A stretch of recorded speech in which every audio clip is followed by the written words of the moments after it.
चलिए हम शंभू बाबा तमाम सिवान के जनता लोग से ये निहोरा दसों में जोड़ के करबा प्रणाम करतनी जब कि हमार हिना साहिबा चुनाव निर्दलीय लड़तनी। तब आशा न हमरा पूर्ण विश्वास बा जे हमार गर्जियन लोग हमार देवता लोग एक वोट दे के अब कि हिना साहिब जी के जितावे के बा, हाथ के मजबूत करे के बा। विशेषम का कहीं रउआ उनके घर के बेटा शंभू बाबा सबका गोड़ पकड़ के ये निहोरा करब जबकि वोट दे के बड़ी से बड़ी बहुमत से जितावे के बा हिना साहिबा जी के, वहाँ के झंडा मजबूत करे के बा।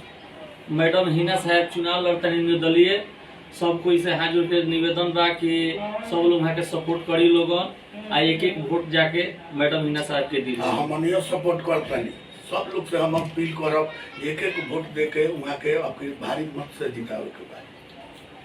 वहाँ के संसद अब की बना देवे के बाटे हिना साहब के।